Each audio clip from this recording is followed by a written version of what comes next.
안녕하세요. 반갑습니다. 지금 정말 막 꽃이 만발해 있지요. 그런데 우리는 원안에서 이제 열심히 아이들 상담 때문에 준비하고 계실 텐데요. 자, 오늘은 지난 시간에 이어서 우리 닥터 클러닝거 박사의 4가지 요소가 높냐 낮냐에 따라서 우리 반의 아이는 과연 어떤 아이인지, 오늘은 제가 이렇게 이야기하고 있는 동안에 선생님들은 어떤 생각을 하셔야 되냐면, 이거는 우리 누구?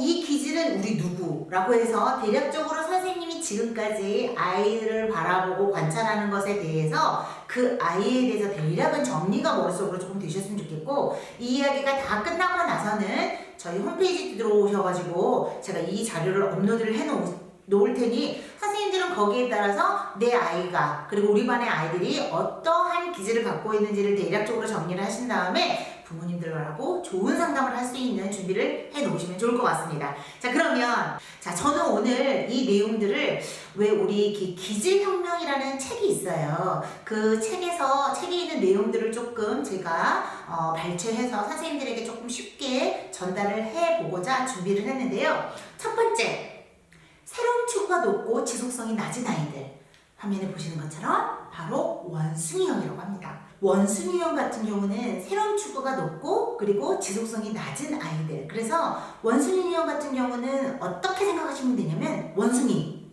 한시도 가만히 있지 않아요.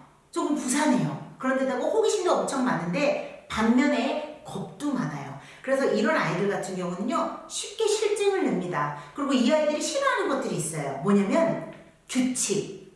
그래서 조금은 왜 큰 연령에서 선생님이 규칙을 지켜야지, 이렇게 해야지, 저렇게 해야지 하는 것에 굉장히 어려움을 느끼는 아이예요. 쉽게 이야기하면 약간 자유로운 영혼이라고 생각을 하시면 좋을 것 같아요. 자, 그런데 원숭이 유형 같은 경우는 그래서 조금은 선생님이 유연성을 발휘하는 게 좋아요. 또 되려 이런 아이들 같은 경우는 강점이 뭐냐면요, 선생님이 어딘가를 나가요. 그러면 다른 아이들은 그냥 슉 지나가지만 이 아이는 뭔가 새로운 것들을 발견해 줍니다. 근데 선생님이 만지지 말라고 뭐 그렇게 하는 건 아니에요, 빨리 따라오세요, 이거보다는 너가 무엇을 발견했니? 와, 그랬구나, 얘들아 이쪽으로 모여볼래? 우리 누구가 이걸 발견했대, 너희들은 이걸 보니까 어때? 라고 하면서 선생님이 조금 더 수업을 확장해 준다라고 하면 이 아이는 어때요? 자기가 발견한 것에 대해서 자꾸 창의성도 더 증폭이 될 것이고, 또 선생님이 자기를 믿어주고 신뢰하고 있다는 것을 알기 때문에 선생님의 말을 잘 들을 수 있게 조금 더 아이들이 규칙 생활을 하는 데 있어서 더 많은 도움을 가져갈 거라고 생각이 듭니다.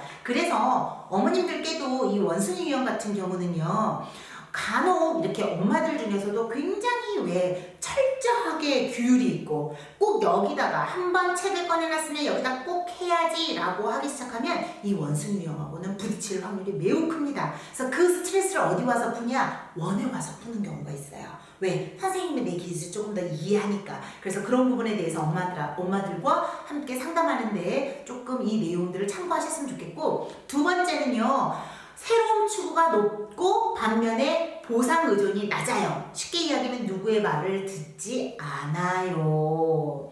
얼룩말 유형이라고 하는데요, 우리가 얼룩말 유형은요, 인간에게 길들여지지 않는 동물로 매우 유명합니다. 그래서 선생님이 내가 이 아이를 1년 동안 어떻게 해서든지 길들여가지고 내 편으로 만들어 놓을 거야 라는 것은 욕심일 수 있어요. 왜냐면 아이들의 기질은 그렇게 쉽게 변하지가 않거든요. 그래서 이 아이들의 왕고집 불통을 어떻게 해소하면 좋냐? 저는 이 얼룩말형 같은 경우는 감정의 기복이 진짜 심해요. 자, 뭐냐면 우리가 감정을 1부터 10까지 있어요. 그러면 1도 쓸 때가 있고 뭐 5도 쓸 때가 있고 7, 때로는 3, 9 이렇게 써야 되는데, 이 얼룩말형은요 1, 2 아니면 90밖에 안 써요. 완전 좋거나 완전 싫어요. 그러다 보니 선생님이 굉장히 부딪히는 경우가 있습니다, 선생님과. 그래서 이런 아이들 같은 경우는 선생님이 감정을 조금 잘 쓸 수 있는 언어로 표현해 준다거나 훈련을 해주시면 좋겠죠. 혹은 저는 다른 건 없는 것 같아요. 많이 안아주세요. 슬펐구나, 친구가 장난감을 뺏어가서 엄청 속상했구나, 그랬구나, 그럴 수 있어. 그런데 라고 하면서 우리 예전에 다 배웠잖아요, 감정 코칭 해달라는 거. 특히 이 얼룩말 유형들한테는 필수적인 요소이기도 합니다. 세 번째, 꽃사슴 유형. 타고나기를 예민한 아이들로 태어났어요. 이 아이들은요, 위험의 피가 높아요. 쉽게 이야기하면 뭐냐면요. 이 꽃사슴 유형의 아이들은요. 대부분 신학기 때 원에 와서 몹시 심각하게 울어댑니다. 이 아이들은 예민하기 때문에 적응한 것 같지만 하루 토요일, 일요일날, 휴일날 쉬고 나오면 다시 적응해요. 왜요? 선생님 옷이 바뀌었어요. 선생님이 머리를 안 묶었는데 갑자기 묶었어요. 귀걸이도 바뀌었어요. 친구들도 옷이 바뀌어요. 또 어때요? 매일 식단도 달라져요. 이 아이는 매일매일 새로워요. 그래서 이런 것들을 하는 데까지 굉장히 시간이 많이 걸립니다. 이 아이들의 특징은 뭐냐면요. 선생님이 자 이쪽으로 빨리 모여요. 빨리 모이잖아요. 왜요? 이 아이들 위험회피가 높잖아요. 이렇게 내가 가도 되는 것인가? 하는 데까지 시간이 많이 걸리기 때문에 조금 어떻게 보면 선생님이 조금 옆에서 되게 많이 조금 케어가 필요한 아이들이에요. 옆에다 두고 우리 이렇게 한번 해볼까? 그럼 나 못해요. 그래 지금은 하고 싶지 않구나 라고 해주는 것. 그래서 이 아이들이 한번 적응하면 근데 되게 예쁜 게 뭐냐면 정말 말도 예쁘게 되게 잘할 거예요. 왜냐면 얘네들이 예민하다 보니까 공감 능력도 뛰어날 확률들이 굉장히 많거든요. 근데 이제 이런 아이들 같은 경우 키워나면 되게 뭐가 재밌냐면 선생님 집에 가면 선생님의 흉내를 그대로 내요.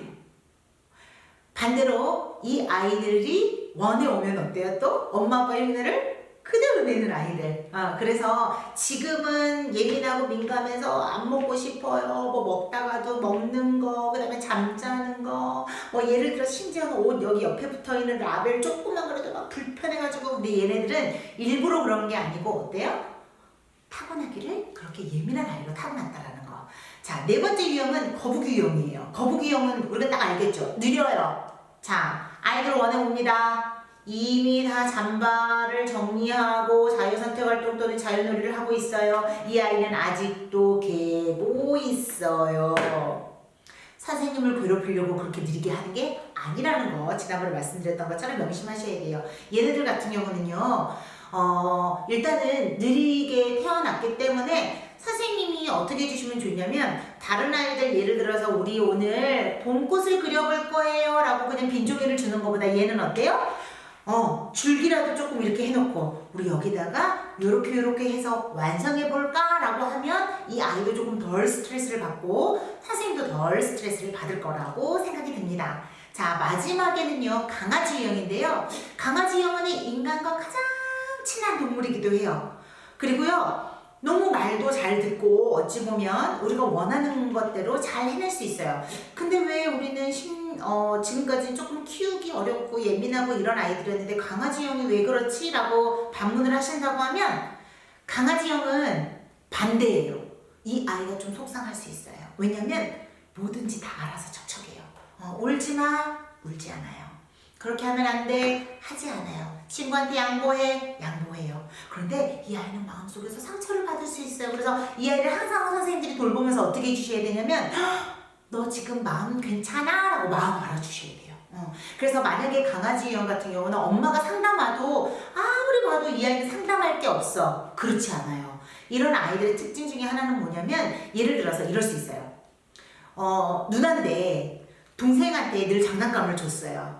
그럴 때 언젠가 엄마가 내 딸이 최고야. 역시 누나랑 다르구나. 너 진짜 대단해. 라고 칭찬을 해줬기 때문에 이 아이는 나중에도 어때요? 엄마 아빠가 나를 예뻐하는 이유는 동생을 잘 돌보기 때문이야. 내가 마음이 조금 아프더라도 그렇게 해야지 라는 마음이 생기기 시작하면 얘는 강아지 유형이 되면서 굉장히 옆에서 봤을 때 아이고 조금 안쓰러운 아이가 됩니다. 그래서 엄마들에게도 혹시 내 아이가 그렇다라고 하면 마음 읽기 한번 꼭 해주시라고. 아주 간단하게 너 동생 그렇게 네가 좋아하는 장난감 줬는데 괜찮은 거야 정말?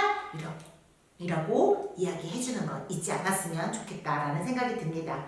자, 우리 지금까지 4가지 요소를 가지고 이게 높냐 혹은 낮냐에 따라서 아이들이 어떠한 기질을 가지고 있고 또 조금 키우기 어려운 아이들에 대해서 알아보았는데요. 선생님들이 이제 어머님들한테 이야기를 할 때 느려요, 친구를 때렸어요, 이야기 나누기 시간에 모이지 않아요 라고 이야기를 하는 것보다는 물론 우리는 그렇게 하진 않았겠지만 좀 더 이 이론에 근거해서 이런 상황에 우리 아이가 이렇게 활동을 하고 있어요 라고 이야기를 한다면 그럼 이제 선생님들께서도 이제 어머니들께서 조금 궁금하겠죠. 그럴 때는 그럼 어떻게 해주면 좋을까요? 라는 이야기. 그래서 제가 그 내용은 저희 홈페이지 통해서 선생님들에게 그 내용들을 조금 올려놓을 테니 선생님들에게 조금 더 자세히 보시면서 또 아이들 상담하시는데 큰 도움이 되셨으면 좋겠다라는 생각을 하면서 마치도록 하겠습니다. 선생님 좋은 상담하시고 부모님과 신뢰되는 그리고 아이들을 위한 선생님이 어떠한 주관적인 판단이 아닌 내 아이를 잘 키우기 위한 목표를 가지고 부모님과 그리고 선생님들이 그러한 만남의 시간이 되시길 바라면서